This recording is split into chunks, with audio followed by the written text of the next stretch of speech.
Assalamualaikum warahmatullahi wabarakatuh.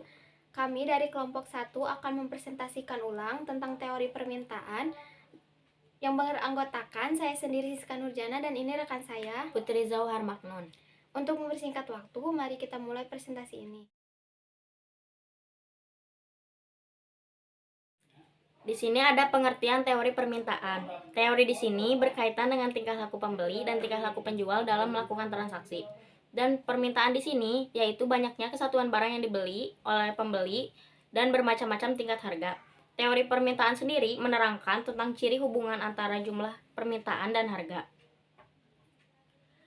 Yang kedua, ada fungsi dan hukum permintaan. Fungsi permintaan adalah fungsi yang memperlihatkan keterkaitan antara variabel dan jumlah permintaan dengan variabel-variabel atau faktor-faktor yang mempengaruhinya. Faktor-faktor yang mempengaruhinya yaitu 1. Harga barang itu sendiri. Yang kedua, harga barang yang terkait. 3. Pendapatan. 4. Selera atau cita rasa. Yang kelima, jumlah penduduk. Yang keenam, ramalan. Hukum permintaan adalah konsep yang menjelaskan tentang sifat-sifat hubungan antara permintaan terhadap suatu barang dengan harganya. Hukum permintaan berbunyi, bila harga naik, maka barang yang diminta semakin berkurang. Sebaliknya, bila harga turun, maka barang yang diminta akan bertambah. Di sini ada contoh dari hukum permintaan. Di keadaan P, harga 5.000, jumlah yang diminta 200. Sedangkan di harga T, harga 1.000, jumlah yang diminta 1.300. Kurva permintaan. Kurva permintaan dapat didefinisikan sebagai suatu kurva yang menggambarkan sifat hubungan antara harga suatu barang tertentu dengan jumlah barang tersebut yang diminta oleh pembeli. Dan di situ ada contoh kurva permintaan. Untuk materi yang selanjutnya yaitu 3. Permintaan individual dan permintaan pasar. Untuk yang pertama, permintaan individual atau individual demand adalah permintaan secara perorangan terhadap suatu barang pada berbagai tingkat harga. Untuk yang kedua, permintaan pasar atau market demand adalah penjumlahan dari keseluruhan permintaan individu yang ada di pasar pada berbagai tingkat harga. Bentuk kurva individual demand tidak selalu menurun dari kiri atas ke kanan bawah, tetapi ada yang naik dari kiri bawah ke kanan atas. Hal ini disebabkan adanya kasus-kasus seperti 1. Kasus given. Kasus ini terjadi sebagai akibat adanya income effect negatif. 2. Kasus spekulasi. Sekalipun harga naik, permintaan bertambah banyak. Hal ini disebabkan karena adanya unsur spekulasi. 3. Kasus barang-barang prestis. Kasus ini terjadi karena dilatar belakangi oleh unsur prestis.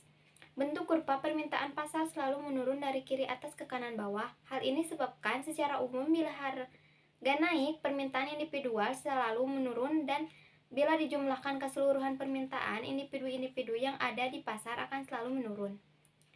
Di sini ada kurva individual demand dan market demand.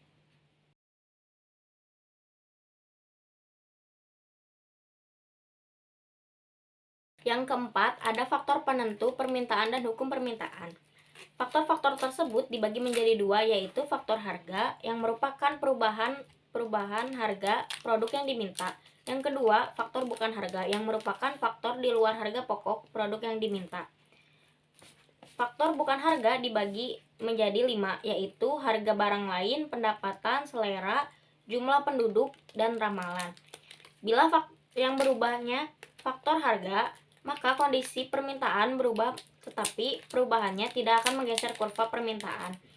Hanya terjadi sepanjang kurva permintaan yang ada. Di situ ada contohnya. Lalu, bila yang berubah faktor bukan harga, maka kondisi permintaan akan berubah dan perubahannya akan menggeser kurva permintaan. Bisa bergeser ke kanan atau bisa bergeser ke kiri. Di sini ada contoh apabila kurva bergeser ke kanan. Dan di sini ada contoh bila kurva bergeser ke arah kiri. Jadi, kesimpulan yang dapat diambil dari pembahasan pada bab teori permintaan adalah teori di sini yaitu suatu tingkah laku penjual maupun tingkah laku pembeli dalam melakukan transaksi di pasar, sedangkan permintaan merupakan suatu hal yang dilakukan individu atau kelompok sebagai konsumen untuk memenuhi kebutuhan akan barang dan jasa pada berbagai tingkat harga dan waktu tertentu. Harga barang juga menjadi faktor utama yang mempengaruhi banyak atau sedikitnya permintaan.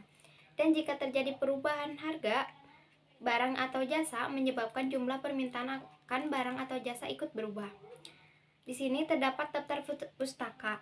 Yang pertama dari modul pengantar ekonomi mikro oleh Pak Andri Asmari SEMM. Kedua, buku pengantar teori mikroekonomi edisi ketiga oleh Sadono Sukirno. Sekian presentasi dari kelompok 1. Mohon maaf bila banyak kesalahan karena kami masih proses belajar. Wassalamualaikum warahmatullahi wabarakatuh.